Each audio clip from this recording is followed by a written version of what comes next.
Hello, Grievers and Groovers. I am in a Starbucks parking lot. Here's the thing. I was supposed to go live from a Good to Go party in Huntington Beach, which is very west of where I live in Los Angeles, so much so that it feels like it's on the other end of the world.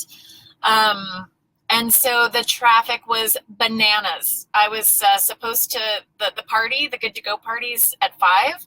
And so I asked the lovely host if I could arrive at her place at like 4:45, so then I could go live from her party at 4, or from her house basically, while she was prepping for the party. And she very kindly said that that was an option.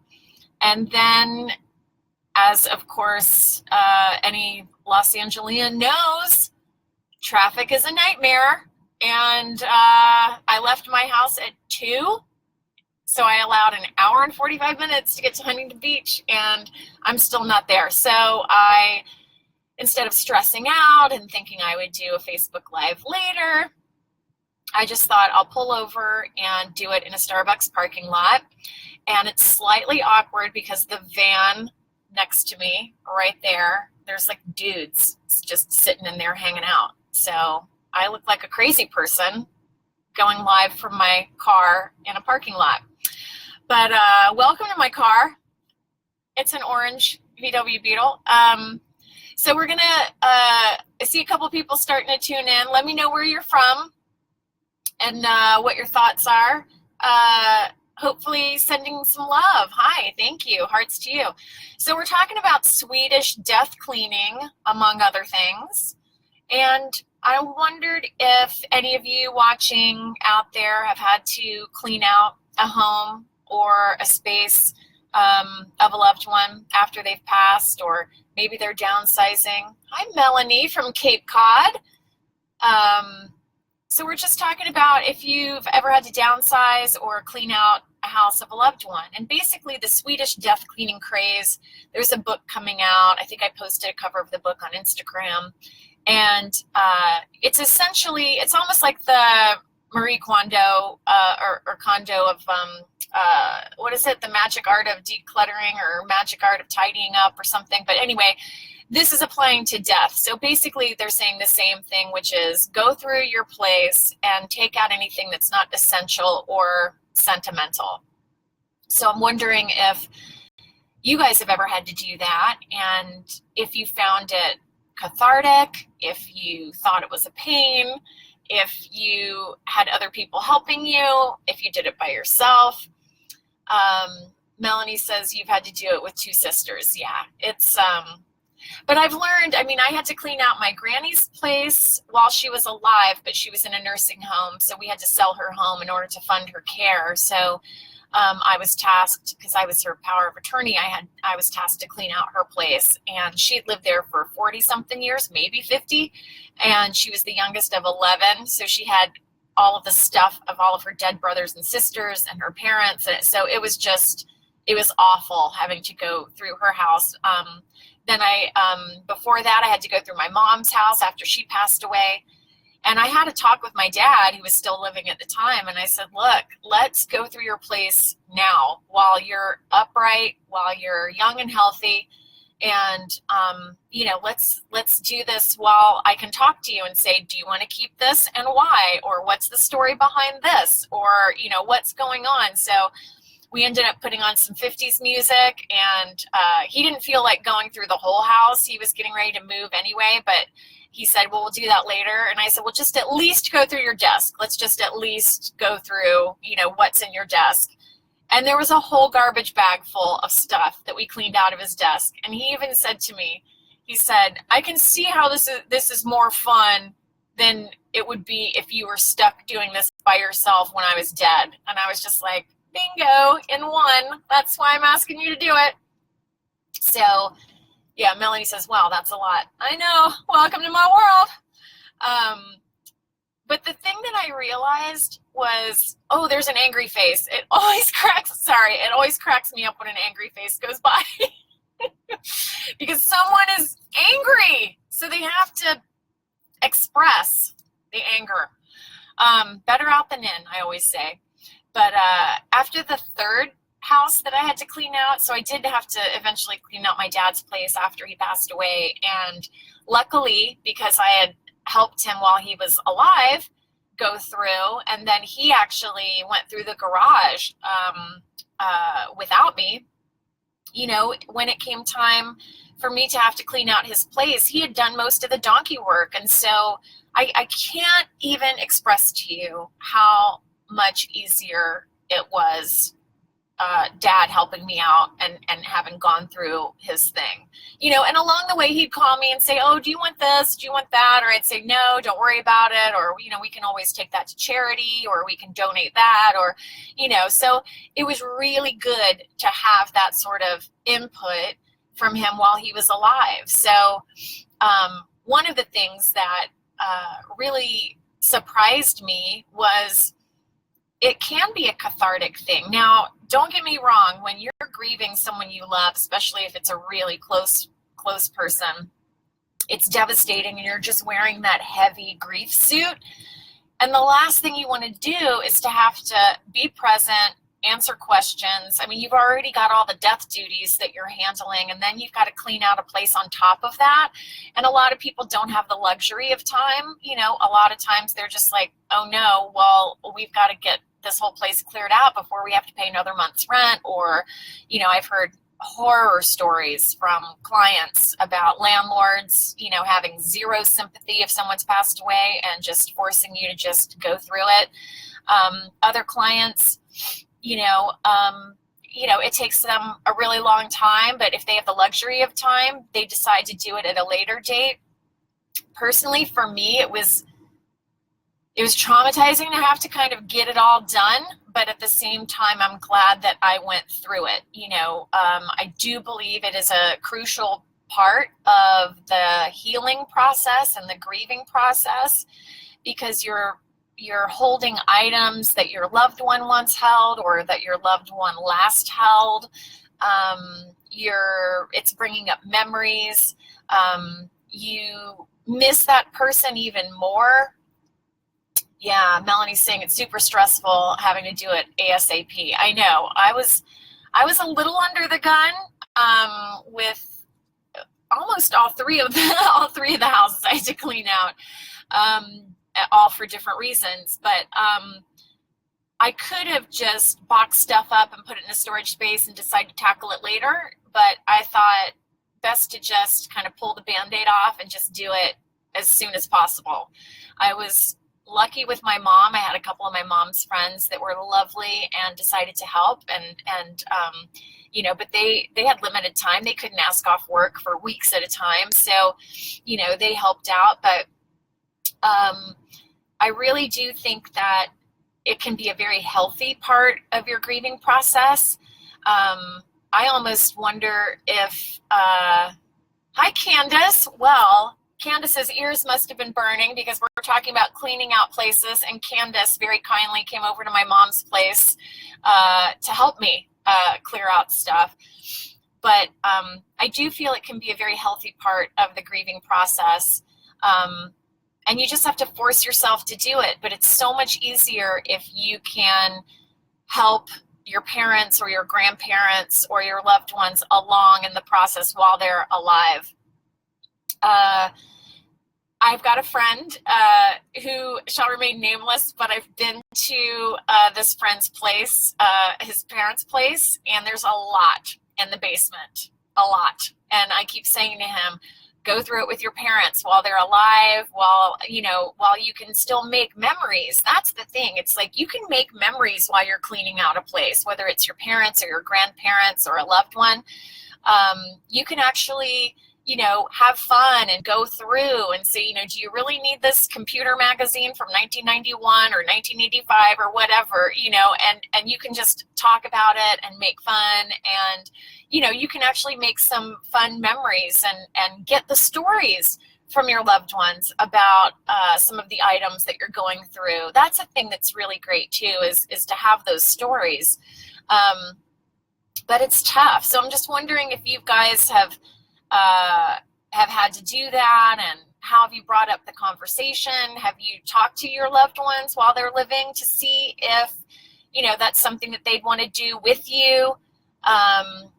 Candace says she was just talked about making things with her folks on her next trip to Florida. Yeah, for sure. I mean, that's the best thing to do, is while your parents and grandparents or loved ones or spouse or whoever, while they're alive and healthy, downsizing can be a good thing, or at least clearing out, because a lot of things happen.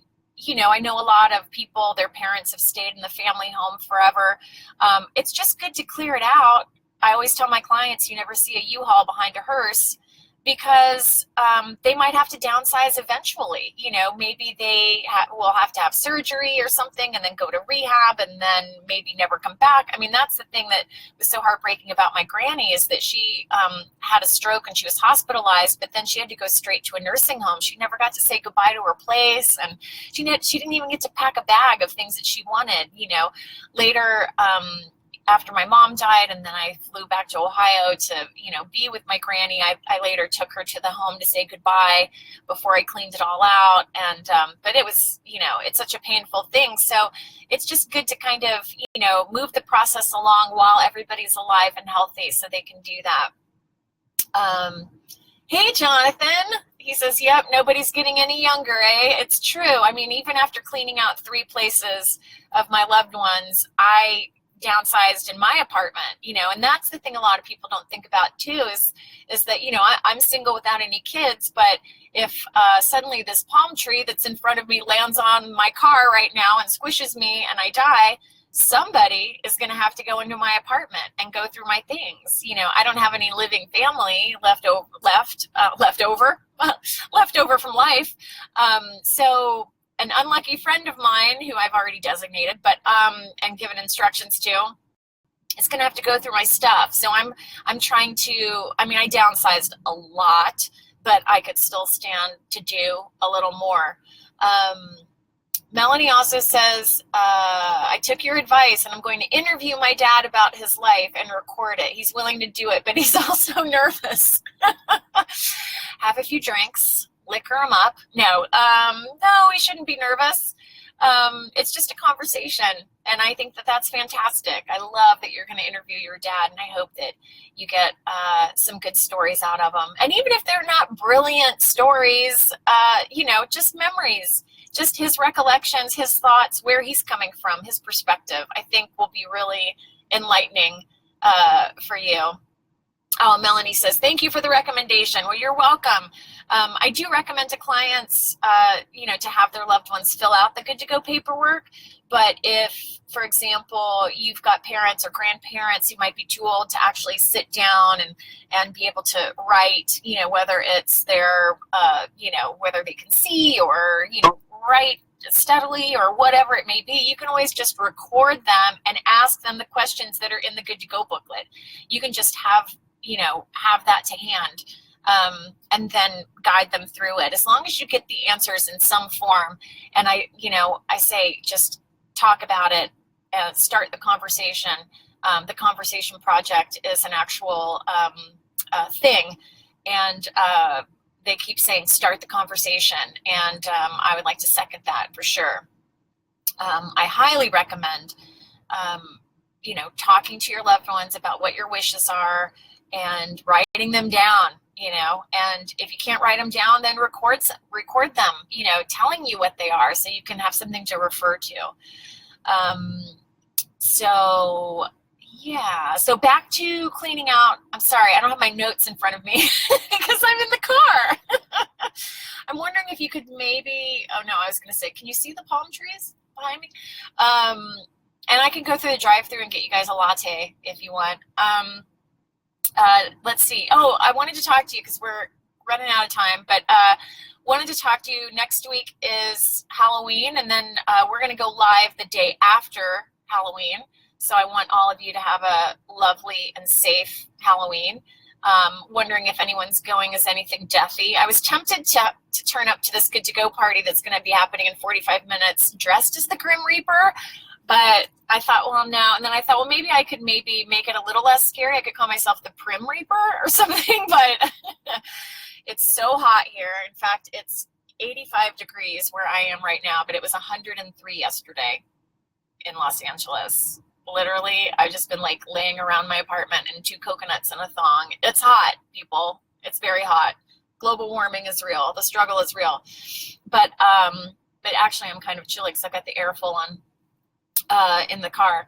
But a couple weeks, I'm going to have a special guest, my first special guest, or maybe my second, I don't know. But my special guest, my friend who's a drag queen named Pickle. Pickle is going to join me, and we're going to talk about why advanced planning is so important for the LGBTQ community, which is a huge thing. It's very important, not just for everybody, but also for the LGBTQ people. Hi, Casey.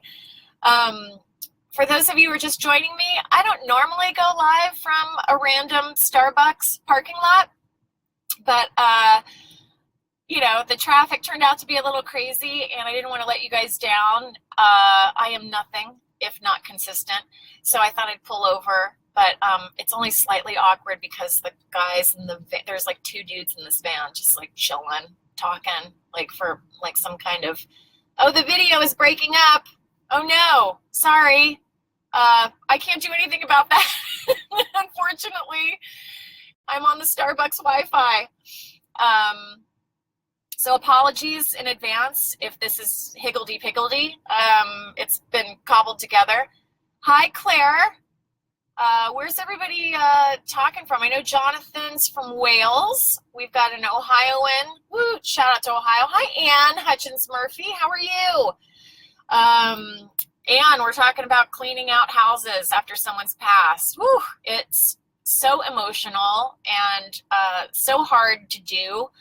And if any of you out there are facing that, I am wishing you so much love and strength, because it is a tough thing.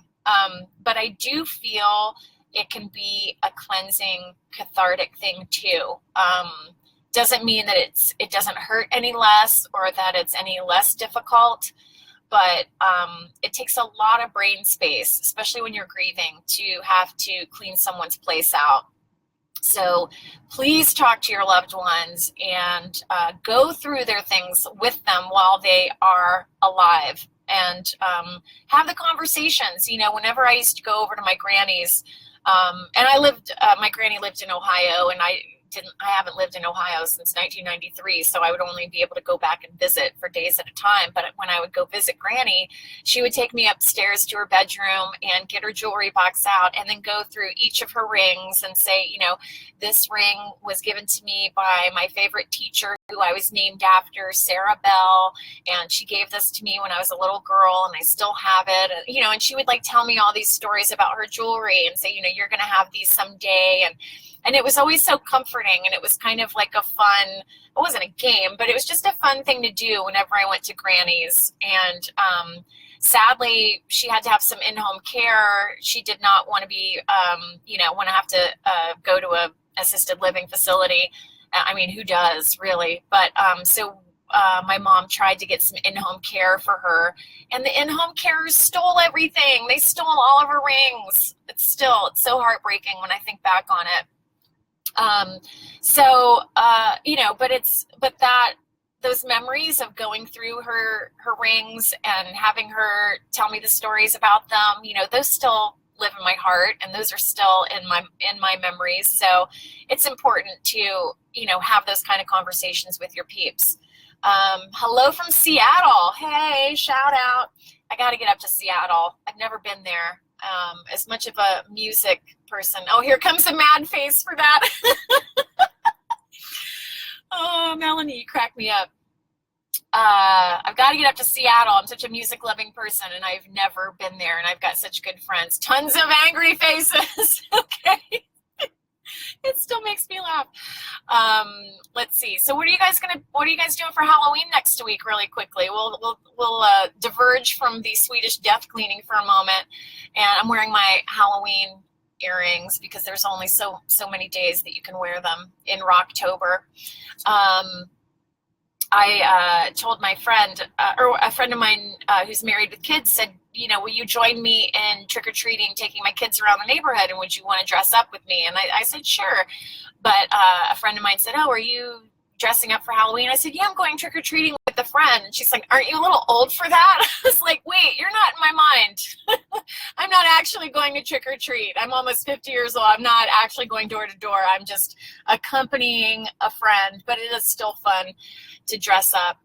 Oh yes, all the anger faces are for the people that stole my grandma's jewelry. I know, that is angry faces galore.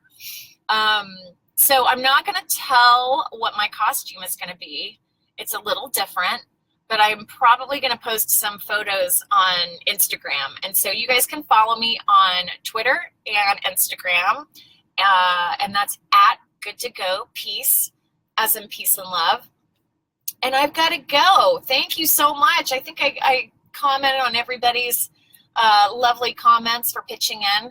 I'm going to wrap things up in the Starbucks parking lot at a random location in Huntington Beach. And please follow me and let me know if you guys have any other kind of griefy topics that you want to talk about, or deathy stuff. Any questions you have about advanced planning, I would love to talk about them with you on the next Facebook Live, which will be next week, the day after Halloween. Melanie, thank you. You have a good rest of your night, and all my love to everybody who was very tolerant of my Starbucks parking lot sharing. So, oh, Jonathan, you're so lovely. I'm sending all my love to you in Wales. This is so crazy that I can say hi to people in Wales from my car in Huntington Beach. So before I sign off, let me see if I can just turn the camera around and see if you guys can see a palm tree or two. This is kind of a 360 view. I don't know if you can see that because I can't see because I turned the computer around, but just a little, hey, here I am again. Anyway, sending all my love to all of you grievers and groovers out there. If you're going through a tough time, whew, I can feel you, man. I know what it's like, and it's not going to rain forever. So just stay strong and take care. All right, you guys. Talk to you later. Bye.